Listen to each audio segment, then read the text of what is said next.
Le modèle de Distance Cage a pour objet d'aider les entreprises dans leur démarche d'internationalisation, que ce soit en matière de sélection de marché, de stratégie d'entrée ou encore d'adaptation de leurs produits et opérations. Il a été développé par Pankaj Ghemawat au début des années 2000, à partir des travaux de Walter Izard et Jan Tinbergen dans les années 1950-60.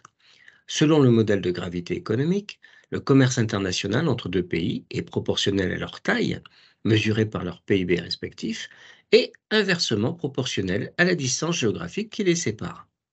Gemawat va enrichir ce modèle pour en faire un outil d'aide à la décision dans un monde qu'il qualifie de semi-globalisé.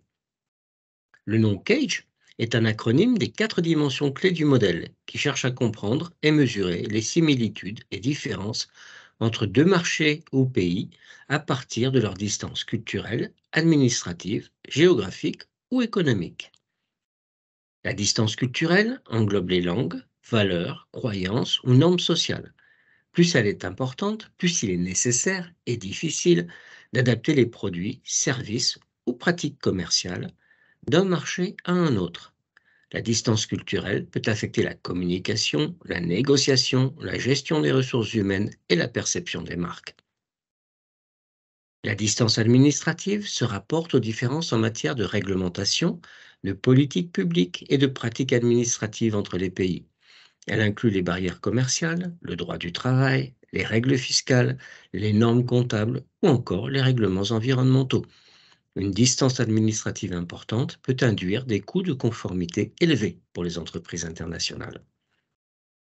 La distance géographique tient à la distance physique entre deux marchés ou pays, mais aussi aux différences en termes de fuseaux horaires ou d'infrastructures de distribution. Elle a des conséquences en matière de coûts de transport, de gestion de la chaîne d'approvisionnement, de temps de réaction et de distribution. La distance économique, enfin, est mesurée par les différences de niveau de développement économique, de pouvoir d'achat, de taux d'inflation ou encore de coûts de main-d'œuvre entre deux pays. Elle peut influencer les décisions d'investissement, l'organisation de la chaîne de valeur globale, les stratégies de prix et la rentabilité des opérations internationales d'une entreprise. Plus les distances entre pays d'origine et pays cibles sont importantes, plus la démarche d'internationalisation d'une entreprise sera complexe et les risques élevés. Tous les secteurs d'activité ne sont pas, cependant, affectés à l'identique par chaque distance.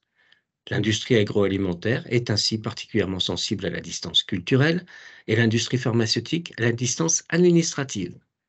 Les entreprises opérant dans ces secteurs devront leur porter une attention particulière.